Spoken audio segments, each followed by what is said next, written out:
नमस्कार, प्रवासाक्षी न्यूज में आप सभी का स्वागत है। मैं हूं आपके साथ मोहम्मद ताहिर खान। देश भर में चल रहे लोकसभा चुनाव के नतीजों का जो परिणाम है वो 4 जून को आने वाला है। 4 जून से पहले भारतीय जनता पार्टी मध्य प्रदेश के 7,500 ऐसे बूथ जिन पर वो लंबे समय से जीत का स्वाद नहीं चख पाई है उसका समीक्षा करने में लगी हुई है। दरअसल 2019 के लोकसभा चुनाव की बात करें या 2023 के विधानसभा चुनाव की बात करें, उसमें मध्य प्रदेश में जो 64,000 बूथ हैं उनमें से 7,500 ऐसे बूथ हैं जहाँ भाजपा को जीत का स्वाद नहीं मिल सका था। बीजेपी ने इस बार लोकसभा चुनाव में वहाँ जीतने के लिए कार्य योजना तैयार की थी और वहां पर अलग अलग नेताओं को जिम्मेदारी दी थी। हालांकि अभी चुनाव परिणामों में आने में वक्त है, लेकिन उससे पहले ही बीजेपी उन जो जिम्मेदारियां दी गई थी उसकी समीक्षा करने में जुटी हुई है। लगातार जिनको जो काम दिया गया था उन्होंने काम पर कितना काम किया है, उस काम पर वो कितना खरे उतरे उसका आकलन किया जा रहा है, समीक्षा की जा रही है। बीजेपी को उम्मीद है कि जो मिशन उन्होंने तय किया था, जो रणनीति बनाई थी उसमें वो सफल होंगे और सफल होने के बाद उन 7,500 बूथों पर भी बीजेपी को विजय हासिल होगी। भारतीय जनता पार्टी में एक चरणबद्ध तरीके से रणनीतिक रूप से कार्य करती है और निस्संदेह हमारे यहाँ समीक्षक हैं, चुनाव प्रबंधन तंत्र है, उसमें ये समीक्षा भी होती है किन बूथ पर हमारे जो आकांक्षी बूथ हैं, आकांक्षी विधानसभा होती हैं, आकांक्षी लोकसभा हैं। तो आप देखिए, हमने अभी मध्य प्रदेश में आकांक्षी लोकसभा तो सिर्फ एक ही रही थी, छिंदवाड़ा, और वो भी हमारी मात्र 26-27 हज़ार वोट जो 37,000, तो वो 15-20 हज़ार वोट का ही अंतर रहा एक तरह से।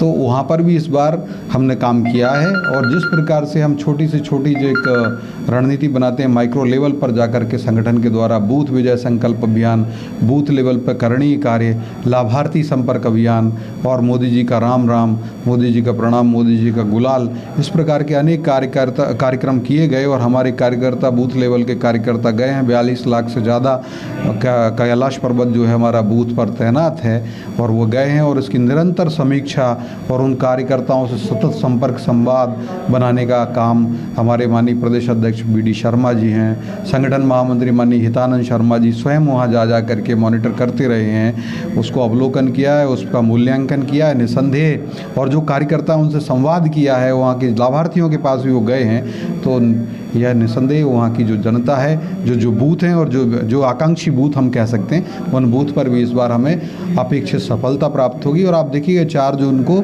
400 पार होगा। मध्य प्रदेश की 29 लोकसभा सीट पार होंगी, भाजपा को मिलेंगी और 400 कमलों की माला हम प्रधानमंत्री मोदी जी के गले में डालने के लिए लालायित हैं। की समीक्षा लगातार कर रही है कि वहाँ क्या कमी रही। विधानसभा भी हारे, वो नगरीय निकाय भी हारे, अब लोकसभा में जीत के रणनीति उनको तैयार की।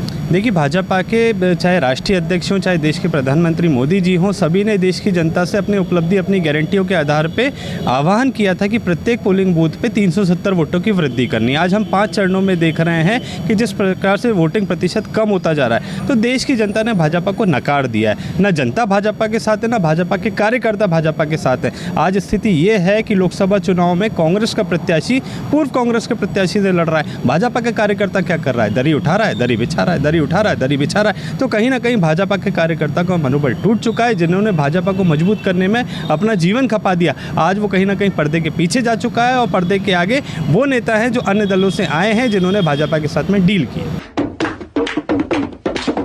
बीजेपी के प्रवक्ताओं का भी मानना है कि इस बार भारतीय जनता पार्टी 29 सीटों को जीतने जा रही है, जबकि कांग्रेस उनके इस मिशन पर हमला बोलती हुई नजर आ रही है। मोहम्मद ताहिर खान, प्रवासाक्षी न्यूज, भोपाल।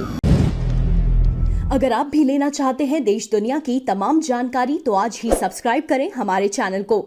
साथ ही नीचे दिए बेल आइकन को जरूर दबाएं ताकि हर अपडेट आप तक पहुंच सके।